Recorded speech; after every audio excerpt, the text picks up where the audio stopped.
Assalamualaikum warahmatullahi wabarakatuh. Perkenalkan, nama saya Siti Rama Sibuan. Saya dari kelas EQ6E Fakultas Ekonomi dan Bisnis Islam Universitas Islam Negeri Sumatera Utara. Kali ini saya akan membahas tentang otonomi daerah. Otonomi daerah ini merupakan tentang bagaimana caranya mengatur dan mengurus segala sesuatu itu sendiri. Berotonomi. Dia dikatakan berotonomi. Apa-apa sajakah yang diurus itu dalam otonomi daerah, adapun yang diurus itu oleh pemerintah pusat, yaitu memberikan kemandirian terhadap daerah-daerah itu sendiri. Urusan pemerintah itu diatur oleh pemerintah yang ada di daerah itu sendiri. Yang kedua adalah kepentingan masyarakat yang ada di daerah itu atau yang ada di wilayah itu diatur oleh pemerintahnya sendiri.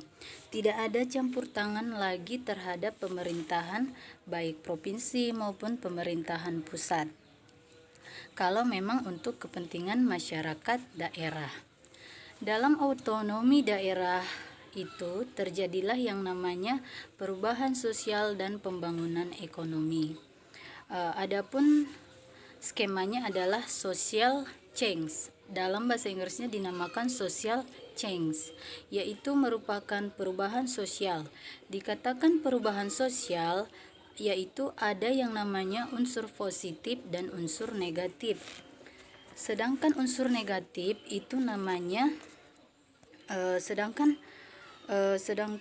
unsur negatif itu namanya transformasi. Sedangkan kalau dia membahas yang positif dan negatif namanya perubahan. Karena perubahan itu bisa lebih baik dan bisa menjadi lebih buruk.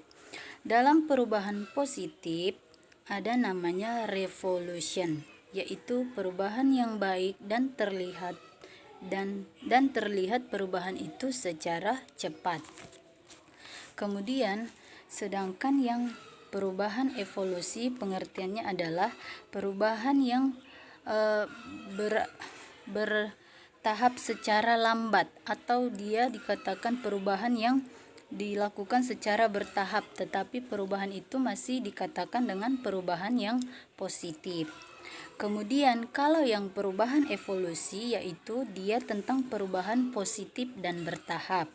Sedangkan perubahan yang negatif atau dia itu dinamakan kebalikannya, berarti semakin banyak habis waktunya maka semakin kecil perubahan yang akan dia dapatkan. Sedangkan evolusi perubahannya itu bertahap, tapi dia berubah ke kelakuan-kelakuan yang bersifat negatif. Sedangkan perubahan yang negatif itu dinamakan adjustment. Perubahan negatif dinamakan dengan adjustment. Adapun pengertian dari adjustment adalah mendapatkan resiko atau mendapatkan ganjaran dari sesuatu yang sudah dia kerjakan. Kemudian yang kedua adalah status quo, di mana pengertian status quo ini adalah tetap seperti keadaan yang sebelumnya, di mana dia tidak akan berubah. Tidak ada perubahan yang tetap itu pun perubahan yang tetap itu pun dikategorikan sebagai perubahan yang bersifat negatif, karena seharusnya melakukan perubahan yang lebih baik. Sedangkan gabungan antara revolusi dan evolusi, baik dia perubahan yang positif dan perubahan yang negatif, kita akan mendapatkan titik sosial equilibrium, di mana karena pembahasan ini adalah perubahan sosial maka dinamakan social equilibrium. Artinya itu adalah orang yang ada di kalangan masyarakat itu tidak ada yang cocok. Mungkin itu saja yang dapat saya sampaikan. Kurang dan lebihnya saya mohon maaf. Saya akhiri. Assalamualaikum warahmatullahi wabarakatuh.